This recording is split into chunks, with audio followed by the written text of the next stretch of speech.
환난은 누구에게나 찾아옵니다.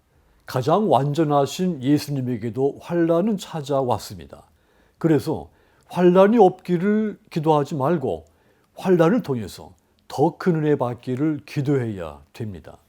본문을 교훈 삼으셔서 환난을 당하여 오히려 더 큰 은혜와 복을 받는 여러분들이 다 되시기를 주님의 이름으로 축원합니다. 본문을 읽어 드립니다. 시편 25편 16절에서 18절입니다. 주여, 나는 외롭고 괴로우니 내게 돌이키사 나에게 은혜를 베푸소서. 내 마음에 근심이 많사오니 나를 고난에서 끌어내소서. 나의 곤고와 환난을 보시고 내 모든 죄를 사하소서. 아멘. 모든 일이 하나님의 섭리 가운데 일어난다는 것을 믿는 성도들은 환난도 하나님이 주시는 메시지로 받아들이게 됩니다. 그래서 환난을 당할 때 하나님의 뜻을 찾고 그 뜻에 순종해서 환난을 극복하고 영적 승리를 얻게 되는 것입니다. 그렇다면 이 시인 다윗이 환난을 당했을 때 어떻게 해서 오히려 더 큰 은혜와 복을 받을 수 있었을까요? 그리고 우리가 환난을 당하면 어떻게 해야 되겠습니까? 환난을 당하면 가장 먼저 자신의 죄를 용서해달라고 간구해야 됩니다. 사주의 은총을 구해야 됩니다. 그런데 대부분의 사람들은 환난을 당하면 왜 나에게 환난이 찾아왔는지 모르겠다면서 원망하고 불평을 합니다. 하지만 여러분, 환난 가운데서 원망하고 불평하는 것은 어리석은 일입니다. 그럴수록 오답만 나오게 마련이기 때문입니다. 다윗은 환난을 당했을 때 가장 먼저 하나님께 자신의 죄를 용서해 달라고 간구했습니다. 18절 보시면 다윗이 하나님께 자신의 고난을 보시고 자신의 모든 죄를 사해 달라고 간구했습니다.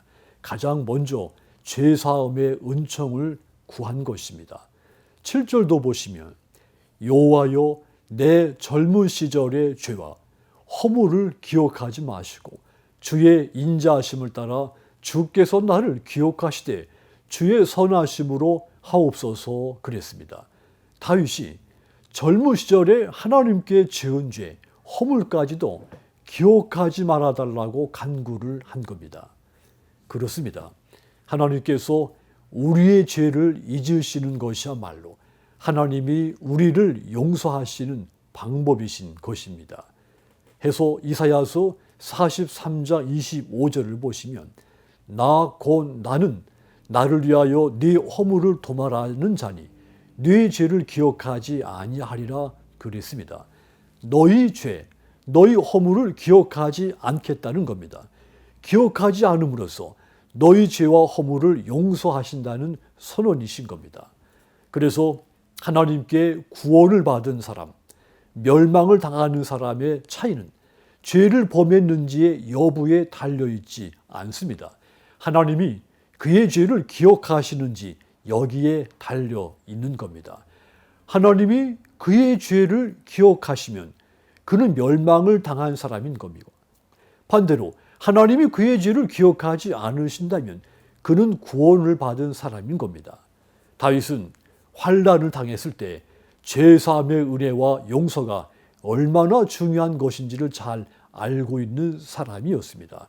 그래서 환난 당했을 때 가장 먼저 사주의 은혜를 구한 겁니다. 그래서 다윗이 믿음의 사람, 하나님의 마음에 합한 사람이 된 겁니다. 그래서 환난을 통해 오히려 더 은혜와 복을 누릴 수 있게 된 겁니다. 그러므로 사랑하는 여러분, 다윗처럼 환난을 당했을 때 원망하거나 불평하지 말고 가장 먼저 사주의 은혜를 구하시기를 바랍니다. 그리하여 이 시인 다윗처럼 환난 때문에 오히려 더 큰 은혜와 복을 받는 믿음의 여러분들이 다 되시기를 주님의 이름으로 축원합니다.